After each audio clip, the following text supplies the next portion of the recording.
If you are what you say you are, a superstar, then have no fear. The camera's here and the microphones, and they wanna know. Yeah, a fresh, cool young Lou trying to cash his microphone check 212. Wanna believe my own hype, but it's too untrue. Ladies and gentlemen, welcome to Talk Spicy. I'm Coach Gene Clemens, Riptide Media Network and the 102.9 The Game app. Thank you for joining me wherever you are joining me. Rate the show, comment, agree, disagree, but whatever you do, keep it spicy. 5-star ratings are appreciated. And if you're joining me on the YouTube channel, make sure that you like, make sure you subscribe. It is a great, and I say great Monday, because we have been treated to some really good, really high level, like really enjoyable basketball over these times. I'm gonna try not to look away because I want you all to hear me when I say this. I have to start off with an apology. If you know anything, you know that I have been in here kicking Tyrese Halliburton's back end. Man, I've been talking bad about Tyrese Halliburton. And rightfully so. Like, the Indiana Pacers are not where the Indiana Pacers are to that point because of Tyrese Halliburton. It was because of the play of everybody else, not of Tyrese Halliburton. So yeah, I was kicking his back end, talking all kinds of reckless. He shouldn't be on the Olympic team, right? Jalen Brunson should be there. Dame Lillard should be there. I've been kicking his back end. And I don't apologize about being critical, because he deserved criticism. We don't live in a world where we have to like crown people or give people praise before they've done anything praiseworthy. And through the first few games of this series, Tyrese Halliburton has been thoroughly outplayed. Right? Thoroughly outplayed. But when it mattered most, Game 6, win or go home in Indiana, Halliburton showed up big time. And Game 7 in New York City, Reggie Miller style, Halliburton showed up. Halliburton showed you why people hold him in such high esteem. He showed you why so many think that he has an opportunity to be really special in this league. He showed you why. He's a guy who's going to be on the Olympic team. He did it. He took the trash talk, right? He took the negatives. He dished it back out. And then he backed it up. Now, again, right? Not without some help from his friends. Siakam, 20 points, 4 rebounds. Miles Turner, 17 points, 5 rebounds, 4 blocks. Nembhard, 20 points, 5 rebounds, 6 assists. Naismith, 19 points, 4 rebounds, and assist. To go along with the Halliburton 26, 4 and 6 stat line. Like, yo, they got it done. Even add in that pesky TJ McConnell off the bench, giving you 12 points, 7 assists. 7 assists. Yo, they deserved it. They deserved it. Tyrese Halliburton earned it. It wasn't given to him. He earned it. I don't want to hear about injuries. I don't want to hear about, oh, New York was banged up. Oh, if New York was, they weren't. And we can't give them credit for winning with a short roster. And then when they don't get it done, go, oh, well, they had a short roster. Nope. They had this roster from the beginning of the run, of the playoff run. In fact, they got a person back that they hadn't had. They got OG Anunoby back for Game 7. Didn't matter. Steamrolled. Boat raced. Indiana game blouses. Like, I feel bad for the Knicks. I don't feel bad for Knicks fans.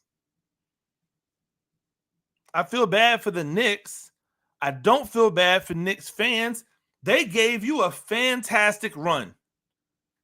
Any Knicks fan that is feeling disappointed today, need I remind you all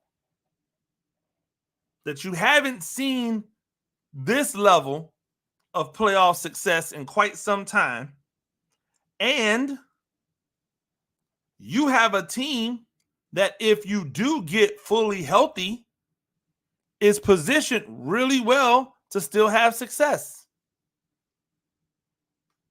That's not something that I look at and I go, oh, I'm going to feel sorry for them. Like, this wasn't your best chance to win a championship. This wasn't your best chance. This wasn't the window closing. This was the door opening. This was the window opening. This was, hey, we have arrived. We are here. You're going to have to deal with us. That's what this is. And if Knicks fans are not looking at it that way, then you're looking at it all wrong. If you can't respect that, your whole perspective is whack. Right? Like, if you don't look at it that way, I don't know what else to tell you. Your window is now officially open. And I don't know how long it's going to be open, but it don't like it's closing. But the Knicks were not winning a championship this year. I kept saying at some point the injuries was going to catch up. I thought they might be able to get past Indiana and have it catch up on them in the Eastern Conference finals. Hey, by the way, all of you people who believe that the NBA is rigged, sorry, there goes your theory, because there is no way on God's green earth, there is no way on God's green earth that they would not have put the Knicks and the Celtics in the Eastern Conference Finals in order to go and potentially have a matchup of stars, right? If Boston wins, or the greatest underdog story in the history of the NBA if the Knicks win. There's no way they don't position themselves to do that, right? If you were ever wondering about whether or not the NBA is rigged, know that they would not have kicked out the Joker for Utah and Denver for Utah, not even as Anthony Edwards is ascending. Because the Joker, the reigning MVP, the now 3-time MVP, had an opportunity to put himself into rarefied air as a multiple championship winning big. His international reach, his international appeal, having him versus Luka Doncic. There's no way they don't write the Denver versus Dallas story if it's scripted. That's how we know they're not pulling strings, ladies and gentlemen. That's how we know there's no puppeteer behind there with his hands up the backs of everybody's shirt telling them what to do. That's how we know. That's how we know that this is not Fugazi. That's how we know this isn't Fugazi, ladies and gentlemen. We know it because those two storylines would have written themselves, and they didn't. So, hey, Knicks, you've got nothing to be ashamed of. Knicks fans, you got nothing to be sad about. Why would you be sad? Your team just took you on a magical carpet ride where they were trying to do something that nobody's been able to do. And that's win with injury after injury after injury to key people on your roster. Yo, shout out, salute y'all. This is not a day of mourning. And it's not a day of excuses. I don't want to hear, well, if we were healthy or if we had all of our. Don't be that person. Don't be that fan base, right? When you guys beat Philly, you know what Philly fans did? I mean, they cried, but you know what they did? They said, we have to get better. They put it on themselves. They said, we have to get better. We got to do a better job. We need to make sure that we're putting ourselves in a position for success. We. At every turn, Philadelphia fans put it on themselves. They might have blamed like a different faction of themselves, but they put it on themselves. They didn't put it on the outside world. So today is not the day for Knicks fans to hit us with excuses. You're lost. Right? You're lost. And the crazy part about it is that you were down, right? You were down big at half, but the Western Conference game showed you that you could be down by 20 and run that thing down and still get it done. You just weren't able to do it. You ran out of steam. Yo, once again, Tyrese Halliburton, I salute you. I apologize. You play like this, my guy, you'll never hear nothing else from me. You go back to that stuff you were doing in the first couple of games, you'll hear from me. Not that I matter. I shouldn't. I'm sure I don't matter, but like you'll hear from me for sure.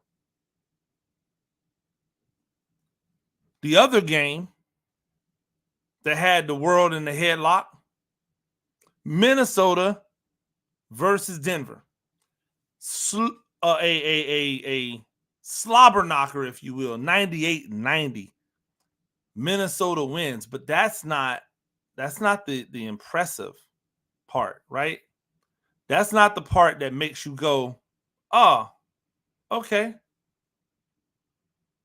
The impressive part about it is that at one point in time, Minnesota was down.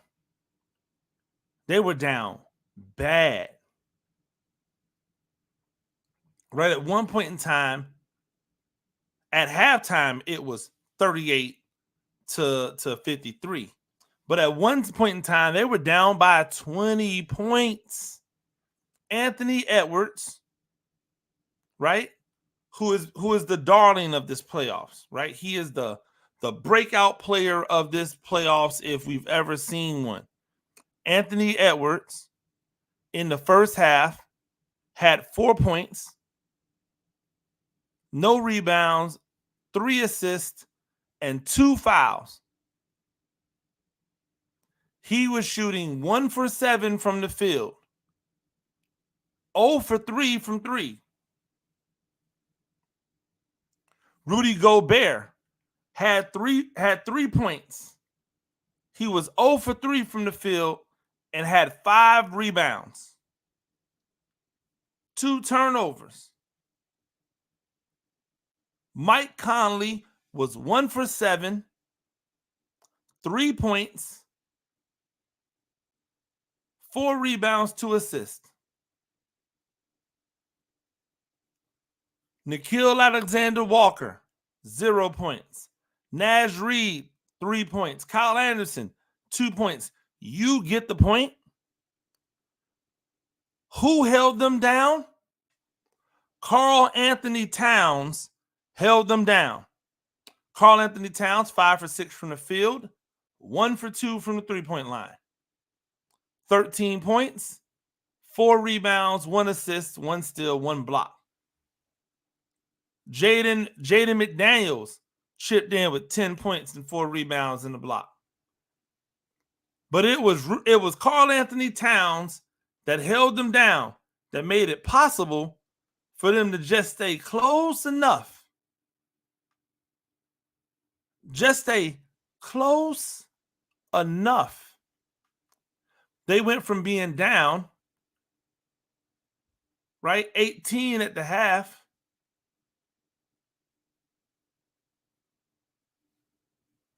or 17 at the half, I forget, maybe even 15, right?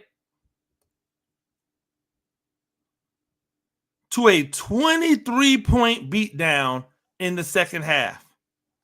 And that's where it gets jiggy, because Anthony Edwards, who didn't shoot well, right, shot 25% from the field.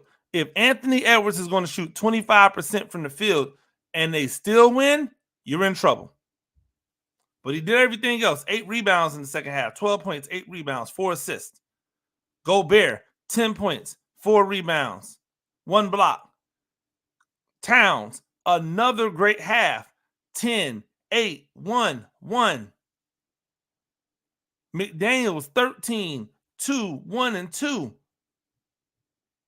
Mike Conley still shot poorly, but 7 points, 4 rebounds, 2 assists. This Minnesota team won a game, right? They won a game, and they allowed Jokic to get off. They allowed Jokic.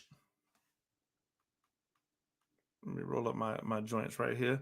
They allowed Jokic to have 34 points, 19 rebounds, 7 assists. And Denver lost. They allowed Jamal Murray to have 35 points, 3 rebounds, 3 assists. Denver still lost. Why did they lose? Michael Porter Jr. didn't show up. Aaron Gordon didn't show up. Porter Jr., 7 points, 9 rebounds. Gordon, 4 points, 4 rebounds. Right? Everybody else, if those dudes show up like they normally show up, they win. They win going away. But they didn't. And that's why I've got to apologize to Karl Anthony Towns. I've been so critical of Karl Anthony Towns' game ever since he was in college. He just felt like he didn't embrace what God gave him, which was this big body, athletic, with a touch. That to me screamed Tim Duncan. That to me screamed big fundamental, mid-range, block work, put it on the ground, go by people, dunk on people. That to me felt like Tim Duncan with more athleticism. Tim Duncan with more range. But he didn't have the toughness. And year after year after year after year after year, I had to watch as Karl Anthony Towns got punked by every big, kind of, sort of big, quasi, sort of, kind of big there was out there. Every time I turned around, it was Karl Anthony Towns getting punked. Every time I looked up, it was Karl Anthony Towns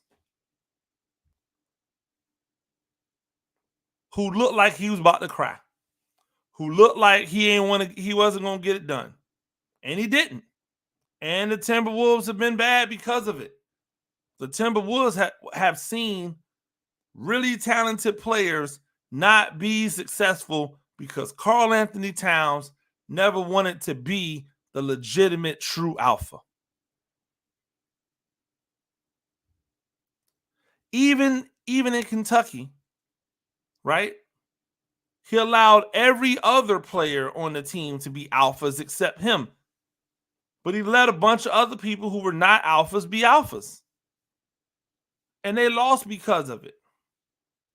And in this team, he's still not the alpha. Clearly, that's Anthony Edwards. Anthony Edwards is the alpha. They win or lose usually on the back of him. But Karl Anthony Towns, when asked to be the alpha in this game, stood up and got the job done. When he was asked to be the alpha in this game, he stood up. When was the last time you heard about Karl Anthony Towns having 12 rebounds? I'll wait. How often do you see Karl Anthony Towns get steals, blocks? Karl Anthony Towns was doing whatever was necessary for his team to win. It was win or go home, and Karl Anthony Towns decided, I'm not going home. Yo, that is phenomenal. I know everybody wants to talk about Anthony Edwards today. But to me, this game wasn't about him. And if we're going to keep it a buck, we got to keep it a buck. This game was about Karl Anthony Towns, right? Even though he shot, in my opinion, five too many threes. He was 1 for 6. He shot 5 too many threes, in my opinion. Even with those 5 missed threes, he was still 8 for 14 from the field. Just imagine if he had taken those 3-pointers, put them on the ground, and got a little closer to the rim. Imagine what his percentage might look like. He still shot 57.1%, and he missed 5 threes. He was playing with 5 fouls. He had something to lose. Shout out to Karl Anthony Towns. Applause to you, my guy. I know you don't care who I am. It's cool. I just want to tell you I appreciate when people give me what I've been looking for from them for years. Now, the question is, can this Karl Anthony Towns be consistent? Because if this Karl Anthony Towns can be consistent, then this team has a chance to beat Dallas, or they will beat Dallas, and they have a chance to beat Boston. If Karl Anthony Towns can be this Karl Anthony Towns on a night in, night out basis, then they have a chance to win it all.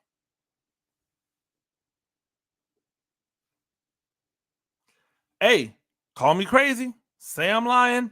I don't care. The proof of the pudding is in the tasting, and I have tasted it. Once you show me this is who you can be, then I expect for you to show me this all the time. People will go, hey, yo, Gene, why is it you keep, trying to make that kid do something, he's inconsistent. And it's always, I've seen him do it before. Yeah, I know, but nothing. If I've seen you do it before, then there's no reason why you can't do it again. You just have to tap into the consistency it takes to do that every time. I used to have my little ones. We were 11 and under. 11 and under youth football team. I think it was 11 under, 10 and under, one of those two, right? And on the team, I used to have the quarterback reading. And I remember at the time, a lot of coaches, like a lot of dudes that I don't respect, and dudes that I have a lot of reverence for, right? Oh, y'all are stupid. You got that quarterback back there trying to read. He don't know what he's doing. He don't blah, blah, blah, blah, blah. My response was always the same. I saw him do it. I've seen him do it. So he should be able to do it again. And through working with them and working with them and working with them, he began to be consistent with it. And so now on a 10 and under team, I've got a kid out there reading defenses, reacting, and putting defensive coordinators in a bind, because it doesn't really matter what you call when we're not playing against you, when we're playing against the people that you have on the field. And we had a lot of success that year. A lot of success. Then lo and behold, people started trying to do what I was doing. They criticized the design and then stole it and then tried to steal the patents. They criticized the design, tried to steal the design, and patented it as their own. The audacity of these people.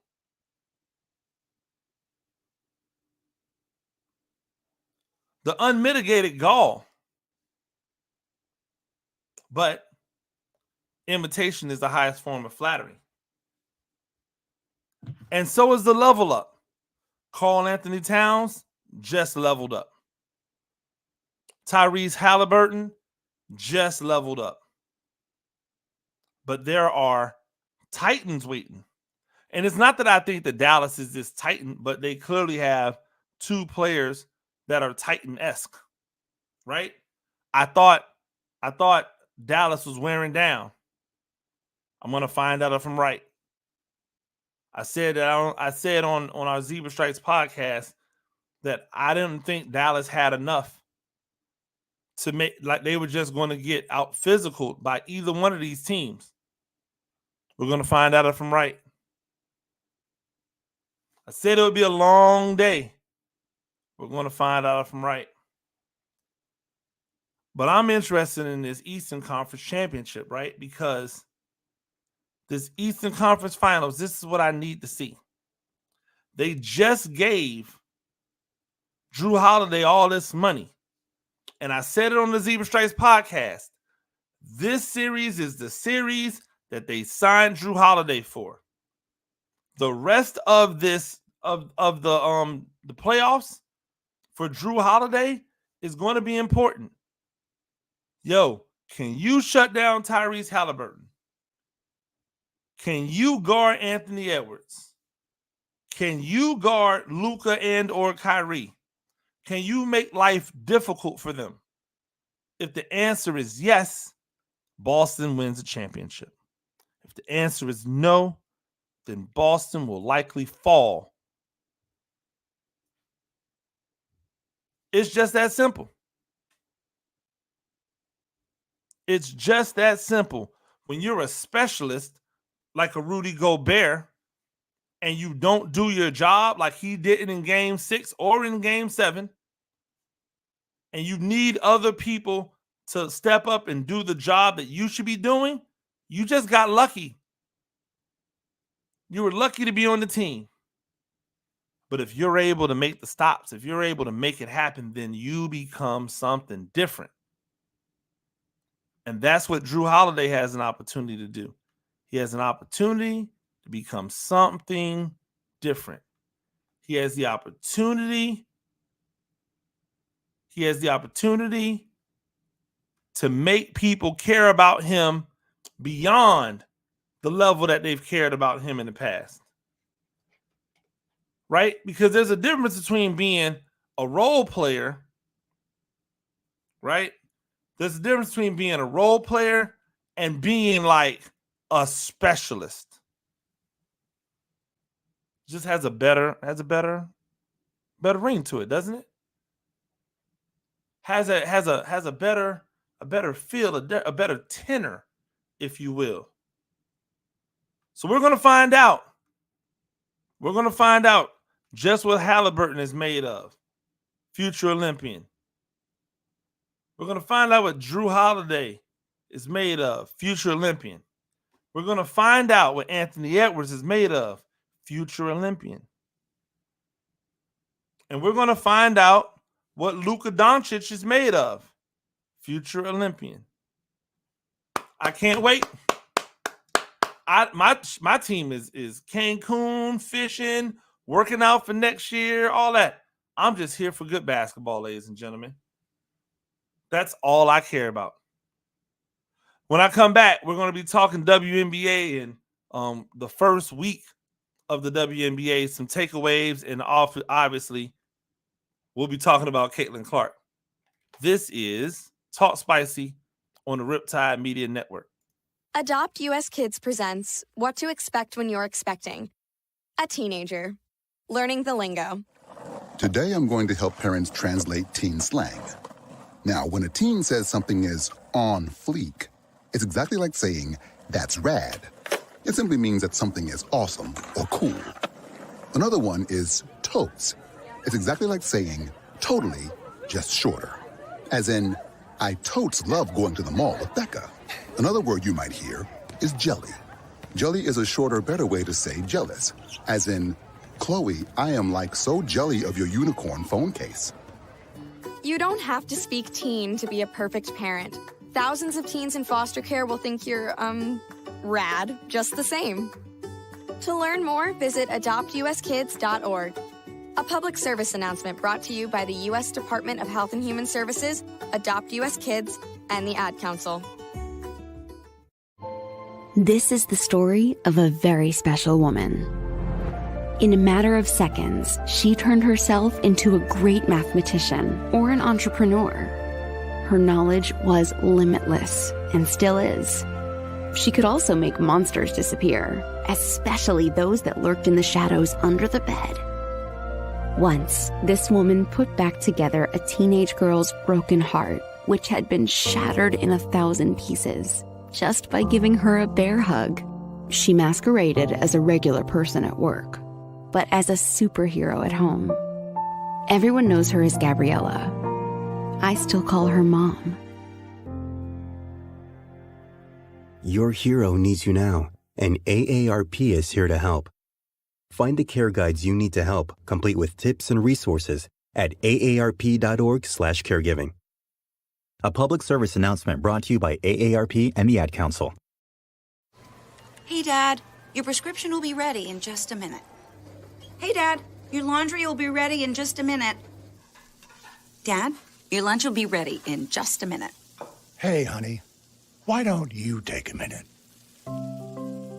When you help care for a loved one, you give them as much time as you can, making sure they're safe and comfortable. But it's just as important that you take some time for yourself. At AARP, we can help with information and useful tips on how you can maintain a healthy life balance, care for your own physical and mental well-being, and manage the challenges of caring for a loved one. Because the better care you take of yourself, the better care you can provide for your loved one. Thanks, Dad. Thank you. You're there for them. We're here for you.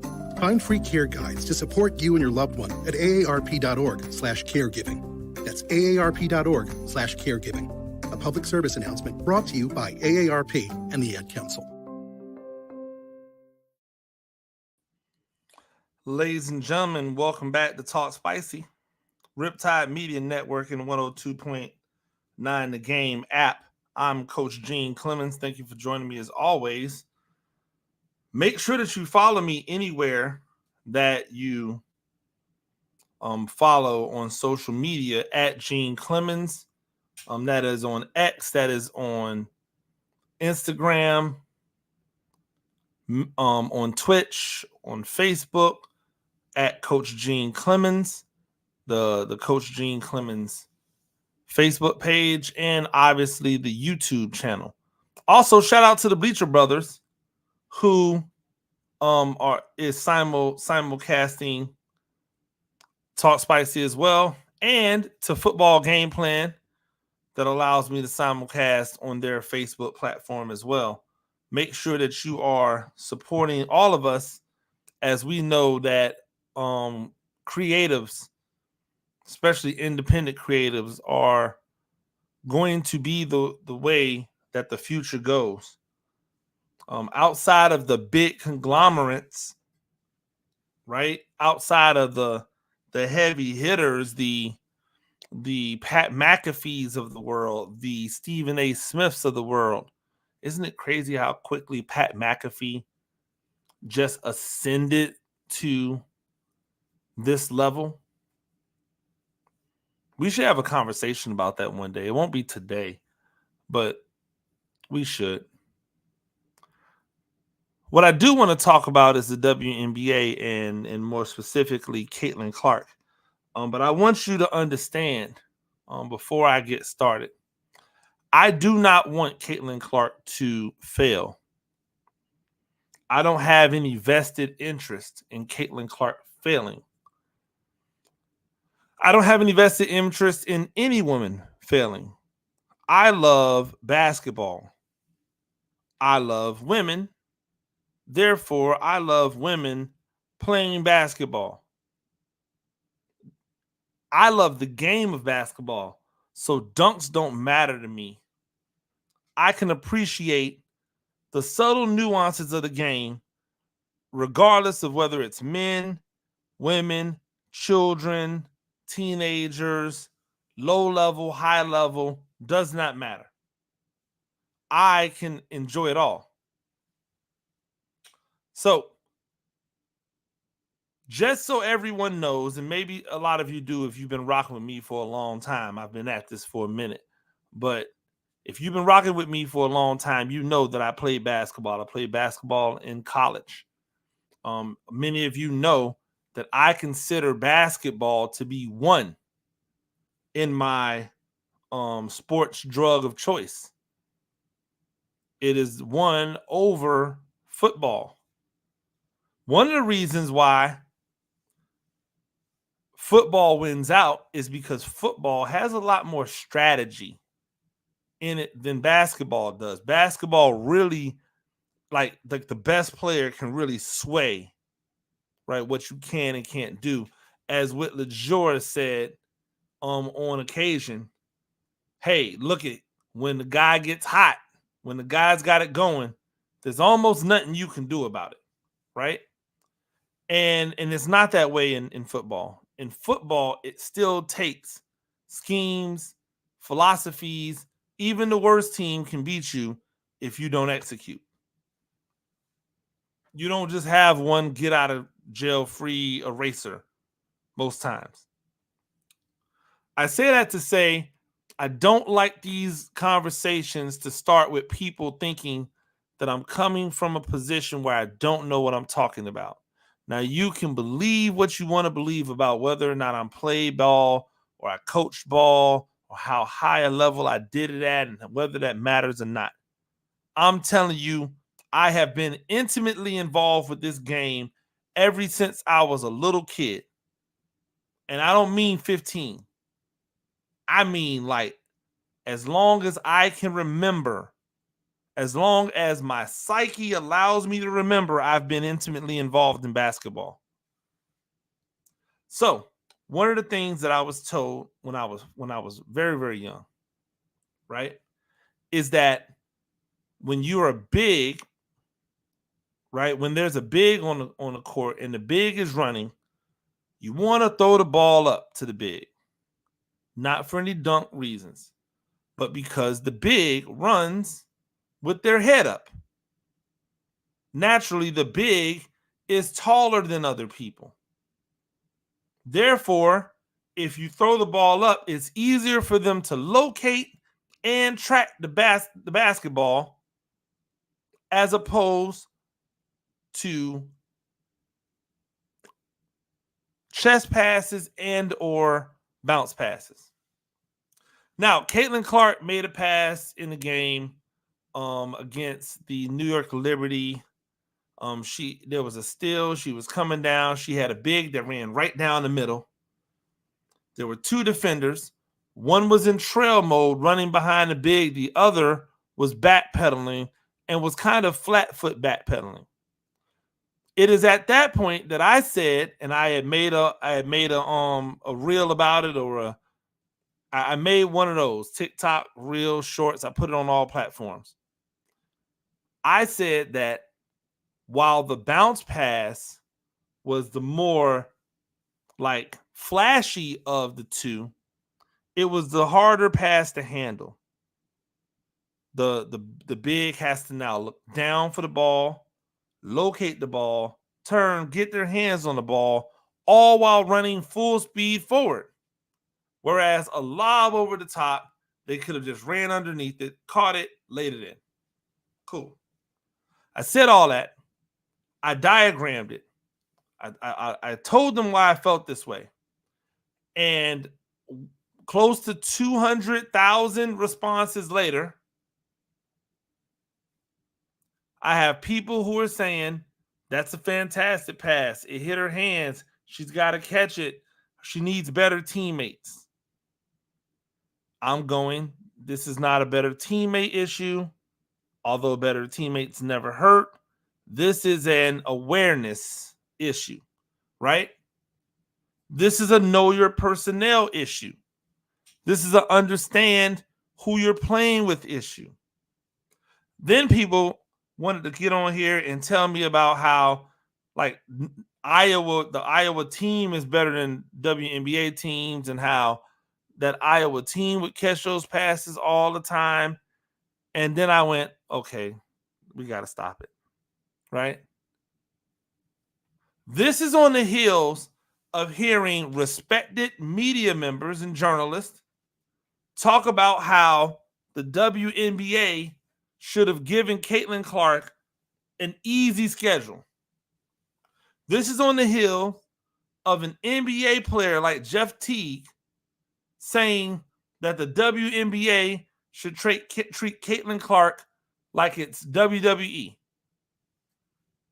That they should be scripting it and allowing her to cook, allowing her the opportunity to essentially like shine, even though she didn't earn it. Not only do I look at that and I go, that's corny as hell, but it's completely and totally disrespectful to Caitlin Clark. Caitlin Clark didn't walk into college and immediately be Caitlin Clark. She had to figure out some things. She had to overcome some things. Y'all thought that she was going to walk into the WNBA, the most difficult league to make, right? This is the league that took 32 players, I told you, in their draft, and only 13 made the team. Essentially, 1 in every 3 players drafted make the team. And this was the league you thought she was just going to come in and dominate? Why? Because she dominated a bunch of Big Ten teams? When was the last time the Big Ten won a women's college basketball championship? When was the last time you heard of a Big Ten team, women's team, being really, really good? I'll wait. When was the last time you saw a women's college basketball team from the Big Ten move the needle? I'll wait. So with all of those things, how did we just assume that Caitlin Clark was going to come to the WNBA and murder immediately? And more importantly, why do we need her to cook immediately? Why can't she be allowed to grow? What I showed was not meant to be criticism. It was meant to, it was not meant to be malicious criticism. It was meant to be constructive criticism for somebody who's still trying to understand the game at the NBA level.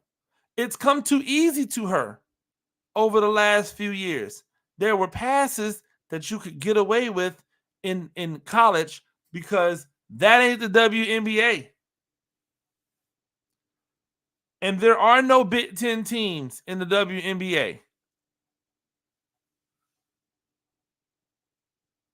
Every team has bona fide stars.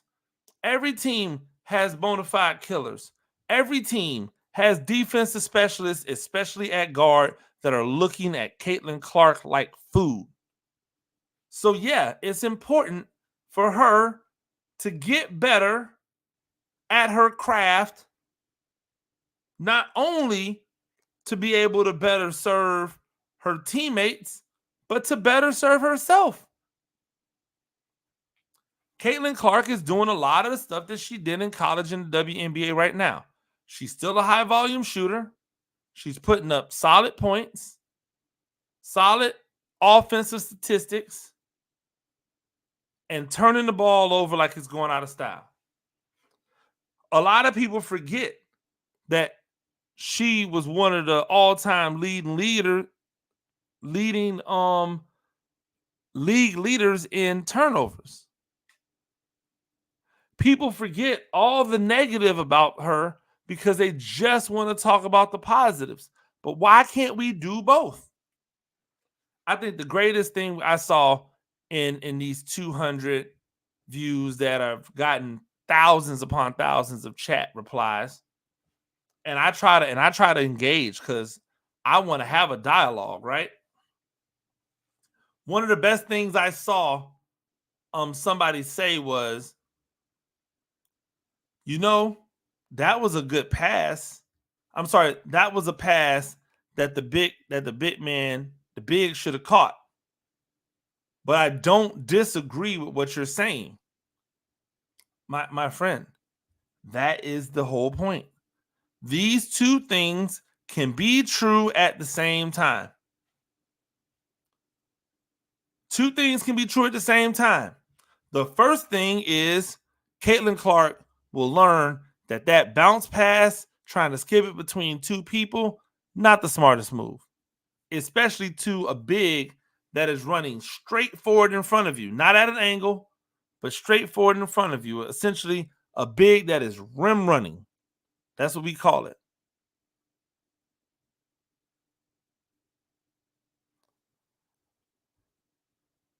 The second thing is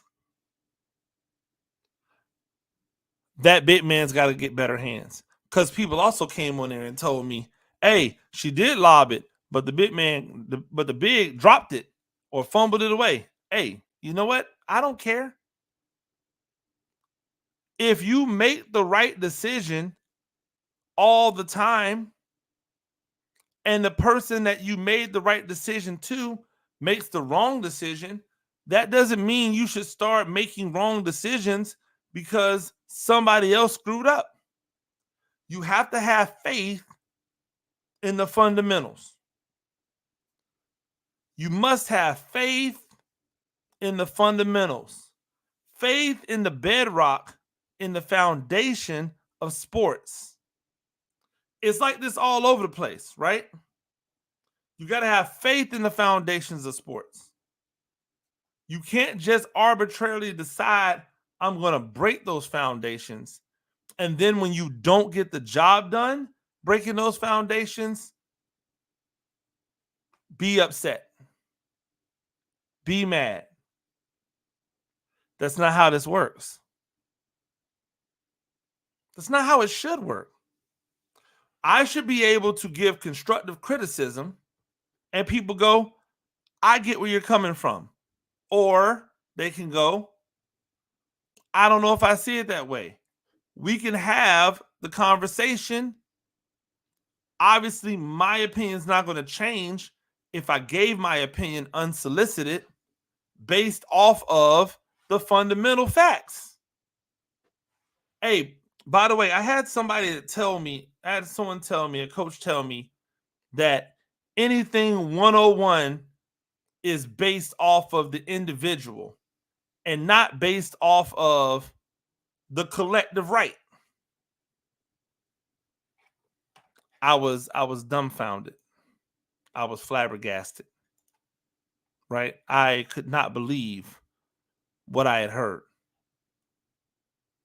We had a discussion about play design, and I said this what I'm talking about is not up for debate. This is football 101. His response was football 101 to you. And I just couldn't believe it. I could not understand why they could not realize that what I was saying wasn't just based off what I believe. It is bedrock and foundational information to the game. So what I'm talking about with Caitlin Clark, it's not just theoretical. There is enough evidence within the game to prove this is the best way to get that off. If your big is rim running in front of you and you have two people trailing, lob it over the top, the big can see it, put their hands out, hopefully haul it in, and make a layup. Ta-da! The same way that cover 3 is cover 3. It never changes. There's never different principles or philosophies of cover. Well, excuse me. There's never a different basic structure of cover 3. It's always the same. The same way that cover 2 is always the same. Doesn't matter how many down linemen you have, how many stand-ups you have. A cover 3 or a cover 2 is always the same. It's just a cover 3 or a cover 2.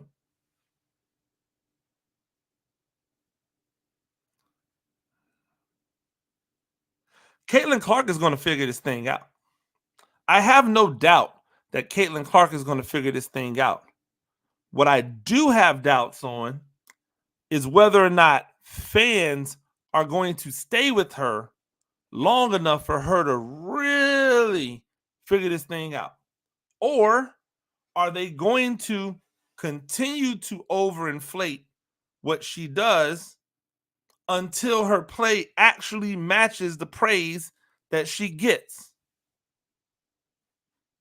It's going to be one or the other, though. Like that's how this thing is going to roll for Caitlin Clark. Either people are going to jump off the bandwagon super early, like they did with Sabrina Ionescu,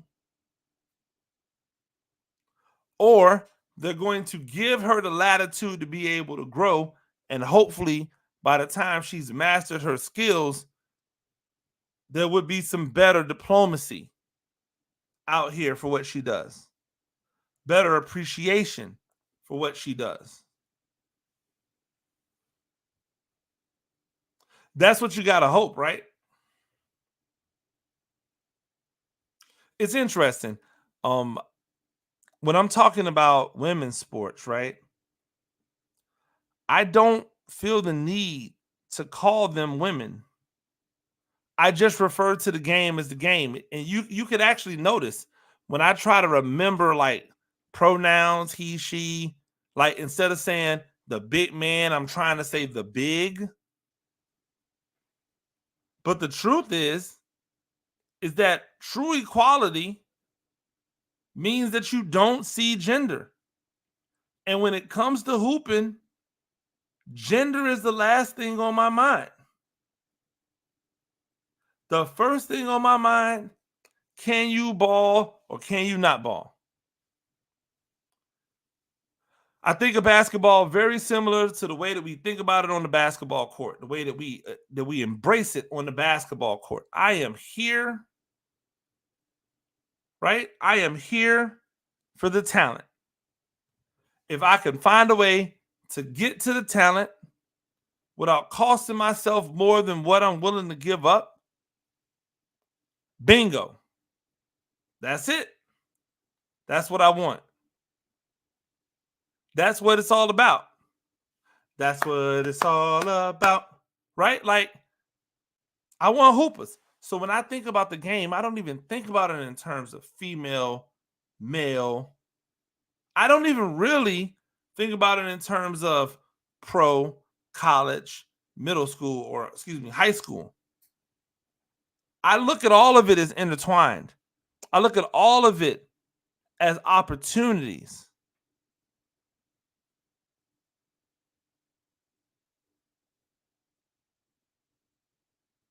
That's the thing. I look at all of it as opportunities. Opportunities to do what? Opportunities to ball. Opportunities to impress. Opportunities to do something on the court that nobody has ever done. I believe Caitlin Clark has an ability to be something that we've never seen play at that high a level. But that's going to be on her, because she's not outrunning anybody. And she's not out jumping anybody. She's not out quicking anybody. She's going to have to start using that noggin. She's going to have to start understanding how that brain works in Congress with, right? How does that brain work on the court where there's 4 other people on my team? I got to make something happen. I got to make things go. Once she figures that out, she's out of here. Once she figures that out, there's no more talking. I believe that she can. I also believe that she can let this pressure weigh on her. She could let this pressure sit on her. Revered, loved. She could let this pressure just evaporate any chance that she has of being good. Or she could take this pressure and push it to the side. Again, I don't know what's going to happen, but I am extremely, extremely curious to find out. When we come back, we'll be talking more headlines from the day. This is Talk Spicy on the Riptide Media Network.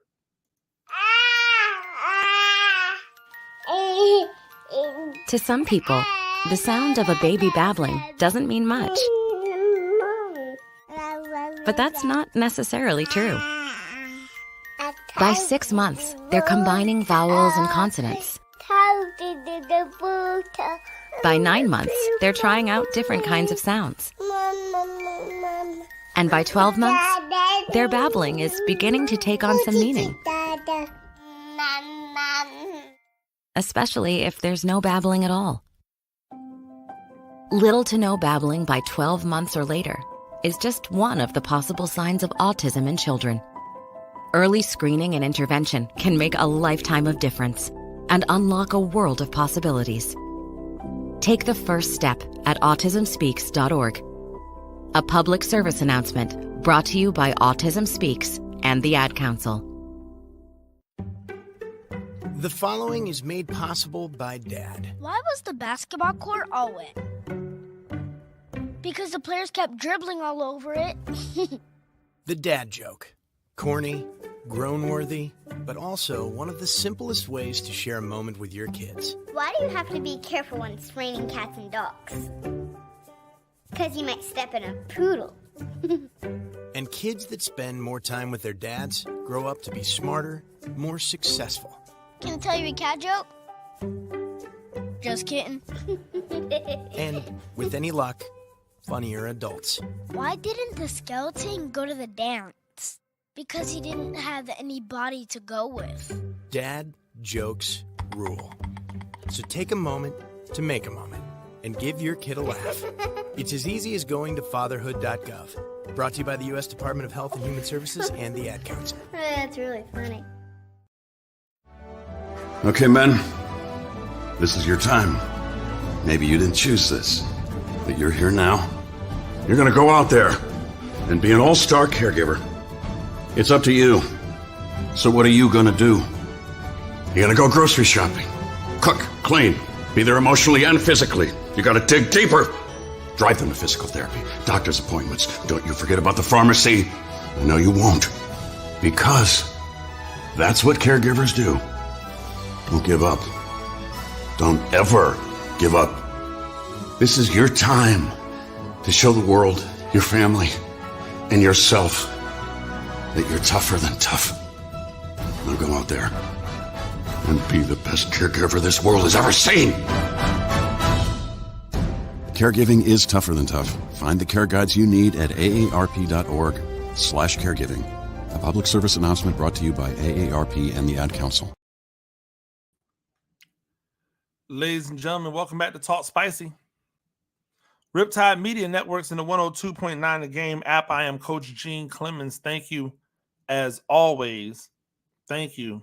You're far too kind. I got that from Jalen Rose, still one of my favorites to hear do it. Looking at things going on in the world of sports right now, some scores to give you. San Diego defeated Atlanta 6-5. The White Sox are down to Toronto 7-3 right now. Toronto's up. That's the top of the 8th. The Mets and Cleveland meet at 6:10 p.m. as well as Edmonton and Vancouver tonight in the NHL. Some things going on around the world. The all rookie teams were announced for the NBA. First team for the NBA: Victor Wembanyama, Chet Holmgren, Brandon Miller, Jaime Jaquez Jr., and Brandon Podziemski. Second team: Derek Lively Jr., Gigi Jackson. Derek Lively the second, Gigi Jackson the second, Keontae George, Amin Thompson, and Cason Wallace. You know what? I have really what's the word I'm looking for? What I've really started to understand about the NBA is that the NBA isn't looking. They're not really concerned with you being a star right now. They're not really concerned with whether or not you can come in and help right now. What they're really concerned with is development, right? Because these guys are coming into the league so young that when they get to their second contract, right? When they get to that contract that's after the rookie deal, they're still only like 22, 23 years old. They're getting to the second contract at 22. They're getting to the Mamacita contract, right? At 26. They're coming in, they're signing the initial 4-year deal. Then they're getting the 3-year re-up or the 4-year re-up for the 100, for the 100 mil. Then they're doubling back 8 years if they can happen. They're getting $250 million over 4 years. Like that's how they're pimping if they're doing it right, right? If Wembanyama does it right, that's how he's doing. So but a lot of these players aren't really good and they're not household names, and so I don't understand like what's going on, like why people are worried if players are finished products coming out of college. We've seen this before. That brings me to Bronny James. Because I heard something that was very disturbing to me, and I had thought about whether or not I wanted to talk about it, whether it was worth talking about. But then I realized it's definitely worth talking about. And here's why. It's because we have this idea behind Bronny James that I don't believe is fair to him, right? We got a lot of goofies and a lot of anonymous people that will say, oh, Bronny James isn't good. But not a lot of people on record as saying it. I've got Kendrick Perkins, who I respect.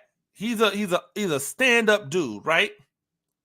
But Kendrick Perkins went out of his way to essentially look like he was mad that an NBA telecast that he's on is talking about Bronny James, and Bronny James isn't considered a first-round draft pick. It's like no one ever told Kendrick Perkins that this stuff is entertainment. If he doesn't want to talk about entertaining things, then don't be on an entertainment platform.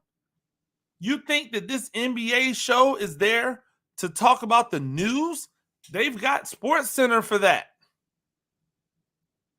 NBA Today is there to talk about things that are going to entertain NBA fans while there's no games going on. Why is it that we haven't heard any other anonymous scout stuff about players not named Bronny James? Why is it that we haven't heard anybody come out and say something against players who are coming out that we have never heard from or heard anything else about before? Why is it Kendrick Perkins has to say something? Like, I love the fact that Kendrick Perkins is willing to stand on his square. I just don't know why he has to stand on his square in that. I don't know why that has to be where he draws the line at. They talk about some of the dumbest stuff I've ever heard on these shows. They talk about stuff that don't matter at all. I've heard him criticize Charles Barkley and Shaq and those others, saying that they don't work hard. Right? That they don't work hard. That they essentially saying they don't do enough. That what they do with the halftime show, the postgame show, is like small potatoes. What does that have to do with basketball? What does that have to do with basketball analysis? See, inside the NBA, there's a reason why Inside the NBA is the most popular basketball show on television. And that's because those dudes have figured out that it's okay to make the game fun. It's okay to have opinions. It's okay to not be perfect. Right? But you just have to be endearing. And they have endeared themselves. They have endeared themselves in this space. Kendrick Perkins, he endears himself by being honest. But if we're being honest, they could replace Kendrick Perkins tomorrow. Nobody will notice. You want to know why? Because they just got rid of a bunch of dudes. Right? They got rid of a bunch of dudes. You know that there's been a couple of times where Jalen Rose has been used to start a new show only for Jalen Rose to get replaced on that show. Not because he wasn't doing his part being Jalen Rose, but because Jalen Rose is expensive. And while we're going to pay Mike Greenberg, we're not going to pay Jalen Rose. So Kendrick Perkins would be wise to get a little bit more theatrics in him, to get a little bit more understanding of the business of sports media. Because if not, he could find himself on the outside looking in. If not, he could find himself on the outside trying to figure out what the next move is. Only in his case, he doesn't have that personality. He's not a Shaq level personality. He's not a Charles Barkley level personality. If it doesn't work out for him here, where is he going? What's he doing? Ooh, maybe he is a Shaq level. Maybe he is a Barkley level personality. But because he doesn't want to focus on things outside of like the obvious, we never see it. Yo, Kendrick Perkins, are we supposed to talk about the same 5 or 6 dudes that no one has ever heard of in this draft? Or do we talk about the one guy that even casual people know because of what his name is? LeBron James Jr. People were ragging on him. I watched. He was doing his thing. Why can't he be allowed to work on his game in the NBA the same way that other people who were not good that got drafted were able to work on their game and get better? It's not like LeBron James Jr. is going to be the first player to come in with suspect stats, but like a lot of upside with his skill level, with his athleticism. He's just going to be the first one that's named LeBron James to do it. And that's going to come with some cachet. But if LeBron James Jr. gets to the NBA and then is in the G League working on his game, how does that hurt Kendrick Perkins? How does that make Kendrick Perkins not able to do his job? It doesn't. So why would Kendrick Perkins be out here hating on this dude? Your guess is as good as mine. I don't understand it. I think it's corny. I think he's so much better than that. See, I'm not afraid to call a talent a talent. I think that LeBron James Jr. is talented. I think that he's going to be uniquely qualified to handle scrutiny and pressure because of things just like this.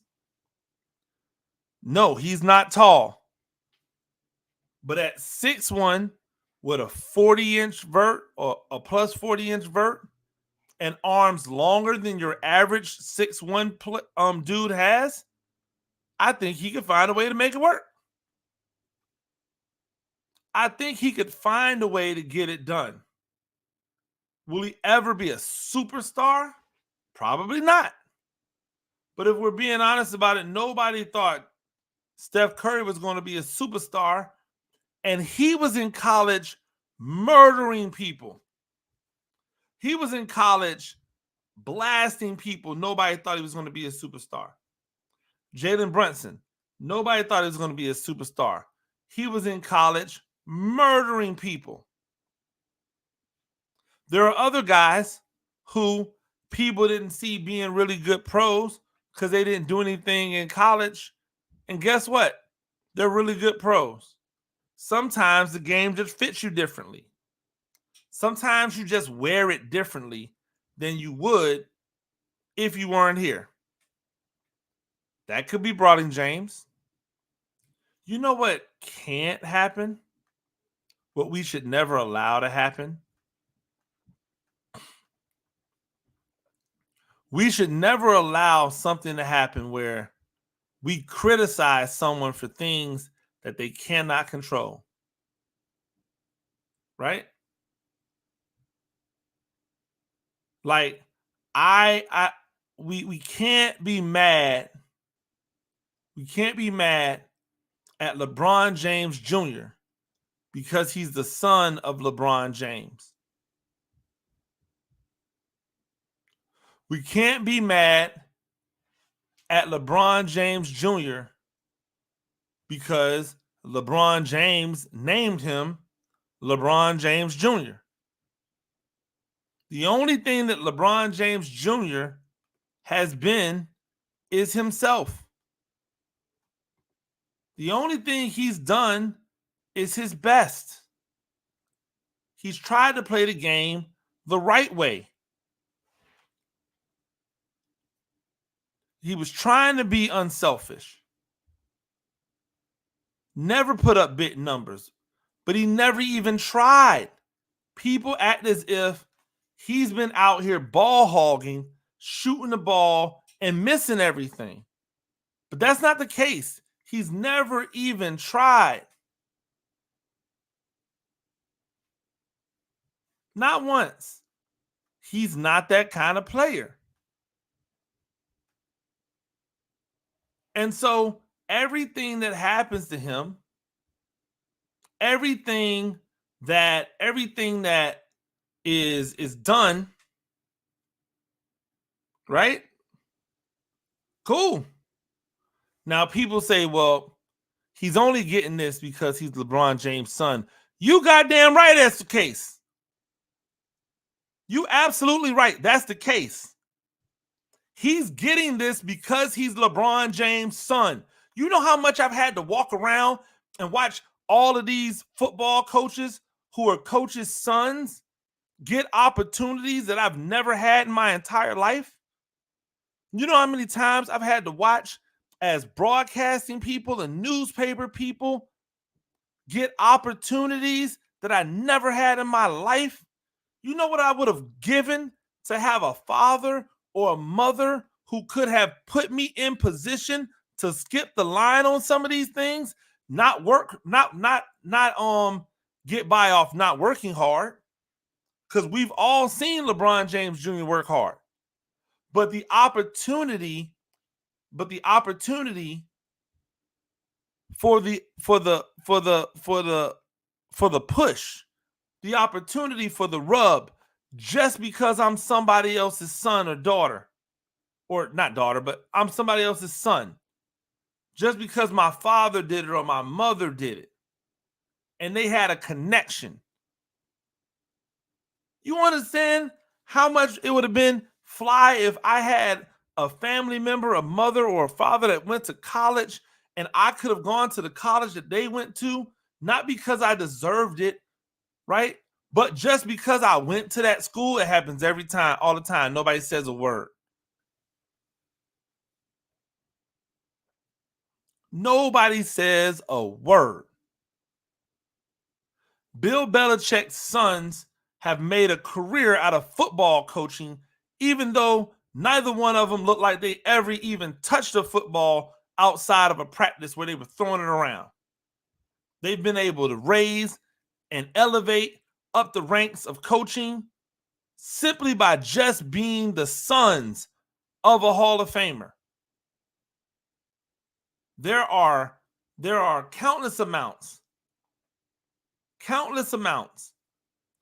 of people who have taken advantage of the fact that they are the son of.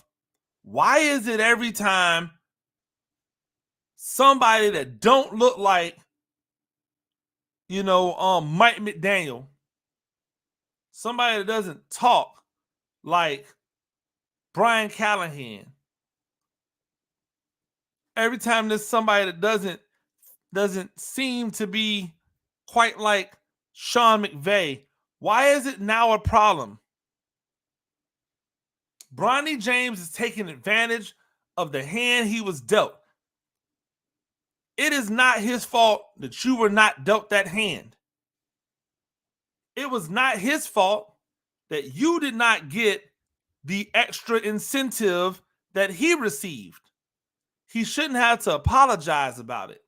And he shouldn't be the first person to not take advantage of it, because that's stupid.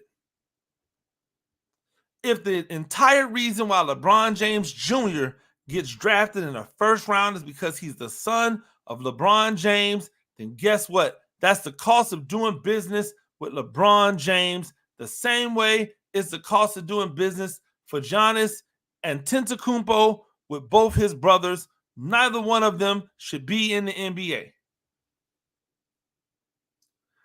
And guess what happens if he gets there and he doesn't move the needle? If he does not improve, then he won't make it. He'll have to bring something to the table other than just coaching. Right? He'll have to bring something to the table other than just my dad is LeBron James in order to stick. I don't care how good the person was. I've seen a lot of people who came from nothing with no experience, little to no experience, but because their father was X, they were able to do Y. Why should it be any different for my guy, Bronny? Why should you want it to be any different for Bronny? Why do you believe he doesn't deserve that?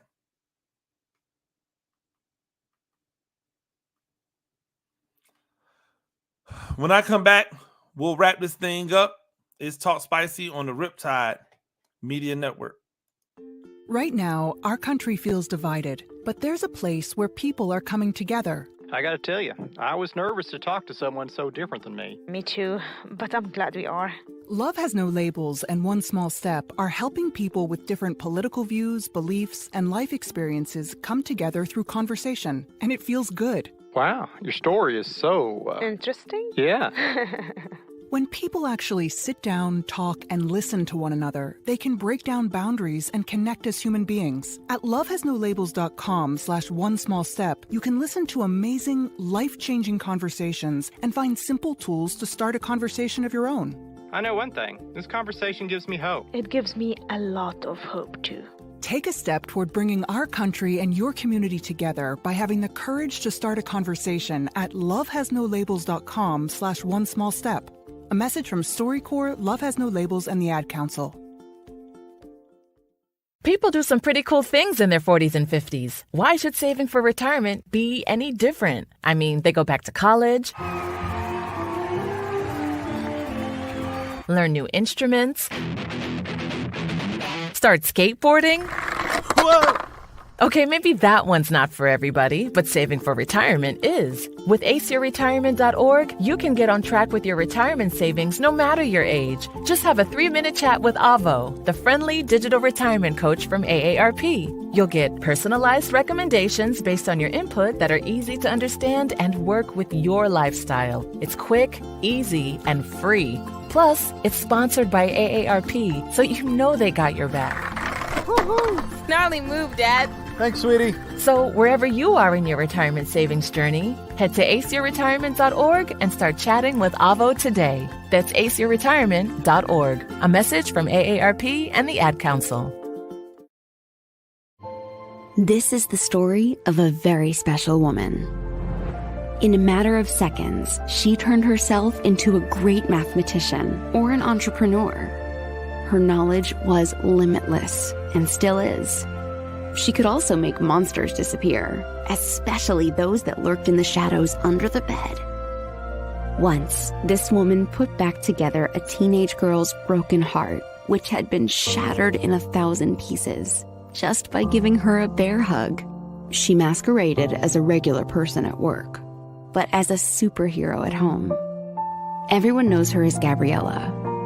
I still call her Mom. Your hero needs you now, and AARP is here to help. Find the care guides you need to help, complete with tips and resources at aarp.org/caregiving. A public service announcement brought to you by AARP and the Ad Council. Ladies and gentlemen, welcome back to Talk Spicy. Riptide Media Network and 102.9, the game app. I am Coach Gene Clemens. A couple of WNBA games tonight, both a 7 o'clock start, which is always good if you like to play single game fantasy, right? It's always a good thing when you can get multiple games at the same time slot, because that gives you more options to put together, right? sometimes if you're like me, I don't really want to wait the entire night to see if I've won or lost, right? I like it all kind of in the same time bracket. Now, a lot of y'all are saying that's silly, just pick whomever's going to win, and at the end of the day, you won. I'm with you. I'm trying to get better, right? I'm trying to get better, but that's a reality. The Sun played a Fever tonight. at 7 p.m. This is the second time both of those teams are playing. The Sun 2-0, Fever they are 0-3 so far. The Fever, a difficult start to the season, right? UConn, they played the first game of the season, then back-to-back games versus New York, and now they have UConn. Oh, excuse me, not UConn, but Connecticut again. Again, I'm gonna tell you what I want to see out of Caitlin Clark tonight. I want to see her have fun. Like tonight, I just want to see that she's having fun. I just want to know that she's having fun. That's it. I don't need to see anything else. I don't care what the stats are. I'm lying. I care. Like if she turns the ball over a bunch. I don't care what the stats are really, though, because she's a rookie. It'll come. I know that she has the ability to score. You don't just forget how to score at a high clip. The defense is just better. But I think what's missing and what I've noticed that's been missing is that it does not look like she's enjoying herself. Sometimes it could be just that simple, right? Sometimes it's as simple as we need to enjoy.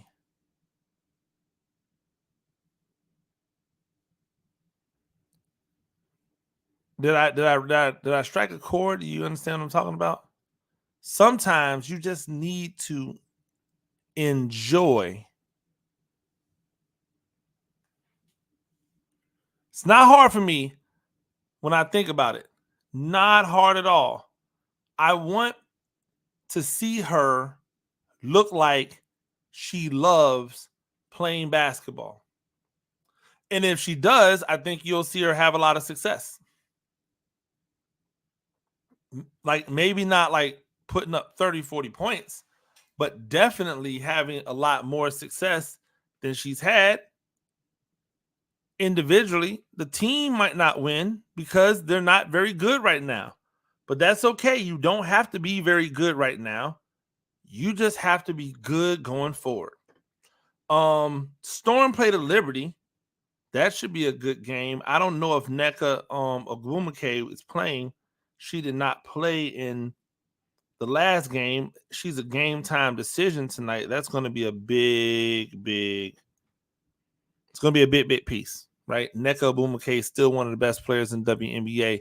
Still one of the most tragic figures in the WNBA that she never got an opportunity to make an Olympic team because for some reason she was one of the best NBA players and was never selected for Team USA because they kept putting on a bunch of legacy acts.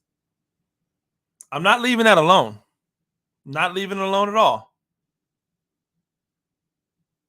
I want to see them put the bona fide best on there. Don't give me the BS about the fit and no. Women are unselfish. Nneka Ogwumike never being on a USA team is a shame, and now it's passed for her, right? I'd still love to see her be on the Nigerian team, her and Chiney, but I don't think that's going to happen either. It's a lost opportunity for the WNBA. It's a lost opportunity for women's basketball. It's a lost opportunity for international basketball. But I digress. Breanna Stewart has looked really good to start the year, right? Leading New York in points. Jonquel Jones leading in rebounds. Nneka leading Seattle in points and rebounds. These are some really good games to put some prize pick stuff on, or if you're so inclined. Matter of fact, let me see if I can throw something together for you here really quick off the dome. See if some stuff just sticks out to me. Is I like it. I've really been heavy on the points, rebounds, and assists lately because I think that what the market inefficiency is that points, rebounds, and assists allow you to have one thing make up for the other not being right as good. So Caitlin Clark's points, rebounds, and assists is 31. That means that she would need to get something around like 20 points, 5 rebounds, 5 assists. Right? Something in that ballpark. They've played 3 games so far. And I'll just tell you because they give us the little handy dandy, right? She's only ever gotten over 31 points, rebounds, and assists in 1 game, and that was in the New York Liberty game. And they were kind of out of that game. So I would probably take that under with an understanding that if she got hot, it could be over, right? DeWanna Bonner, over 27.5 points, rebounds, and assists, right? The thing says no. Like, because she hasn't gone over 27.5 except once out of the last 6 games. But last game she went over, in the game before that, she flirted right at the line. I think it ended up being 27. That would be something I would entertain. Right? I would entertain DeWanna Bonner going over her points, rebounds, and assists. Now, my cheat code for points, rebounds, and assists is Alyssa Thomas, who is like a walking like triple double, like a 10 rebounds, 10 assists, 11 points or 12 points. Her points, rebounds, and assists are over 32.5. She's done that 3 out of 5 times, and 1 time she didn't was 30. So I would definitely like her to go over on her points, rebounds, and assists. Aaliyah Boston is at 21.5 points, and she has not gone over 21.5 points in any of her last 5 games. She got close in her game versus the Liberty with 21. See, here's another thing to consider too. Connecticut plays really good defense. And when you play really good defense, you tend to, the opponent tends to go under a lot when you play really good defense. So I'm inclined to go with, the under in some of these. So I'm going to put together a quick little thing for you, and we'll talk about it tomorrow. I'm going to go Caitlin Clark under. I'm going to go Aaliyah Boston under. Under points, rebounds, and assists, by the way. Under 21.5 points, rebounds, assists. Caitlin Clark under 31 points, rebounds, and assists. I'm going to go DeWanna Bonner over 27.5 points, rebounds, and assists. Alyssa Thomas over 32.5 points, rebounds, and assists. And probably will go. That's 4, actually. I think I'm gonna stick with those 4. I'm gonna stick with those 4, and I'm gonna roll with those. That's what I got. So if you want to put together a little prize picks or FanDuel or single game fantasy, go ahead and put that together. And remember that if you lose doing something that I told you to do, we lost together. That's what you always got to remember. We lost. Hey, if he's telling me it, then that means he's playing it, right? I think that's very important. As I get out of here, I am always taken aback by the this time of year, because this time of year ends up being where new players start getting offers, right? Players that haven't had offers before will all of a sudden start getting offers. I like this time of year, and I'm hopeful, right? Because we're entering the last year of the COVID year, right? This is the last year. This season is the last season where people get the super duper year that you got from COVID.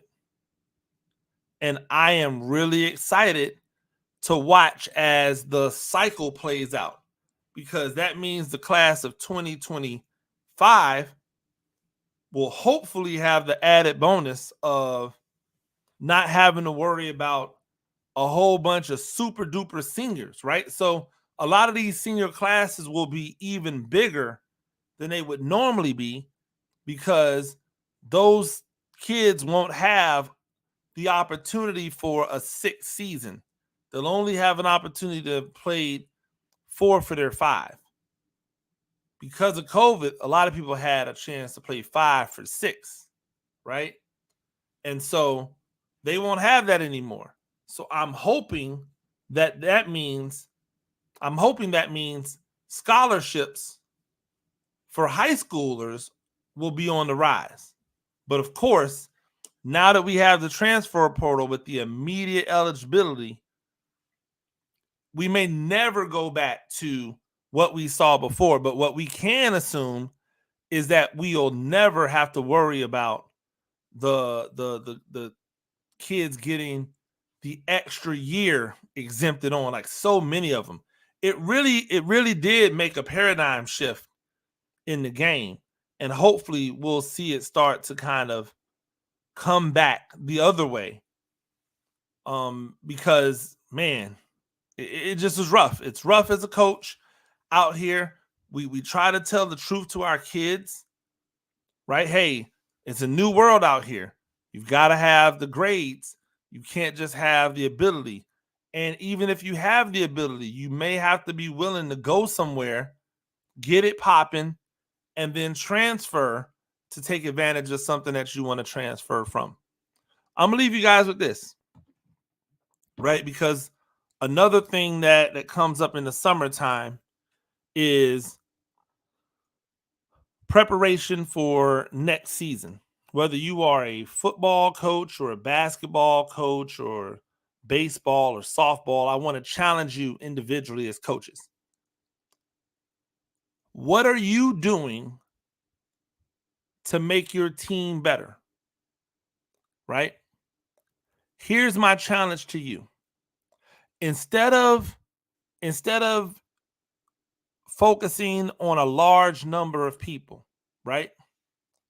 Especially my football coaches that are coaching at schools that don't have a lot of talent. Your job is not to lean into the talent. It is to lean into the players that are not already the starters for you right now.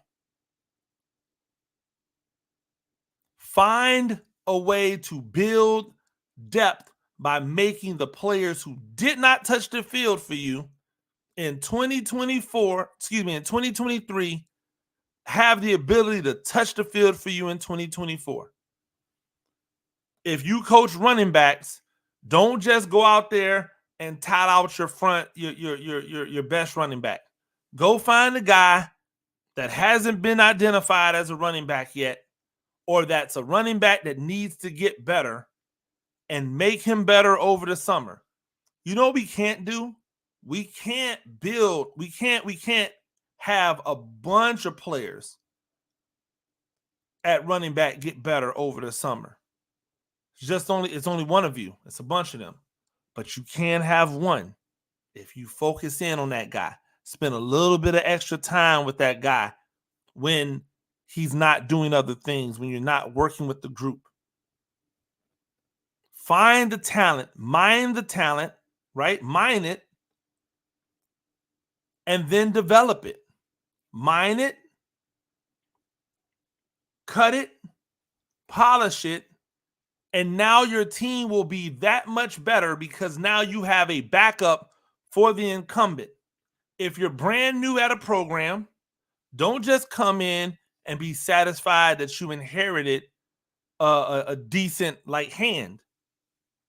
If you're the linebackers coach and the linebackers are all returning from last year, that's not the time for you to say, hey, I'm going to sit back and rest on the fact that I have these linebackers.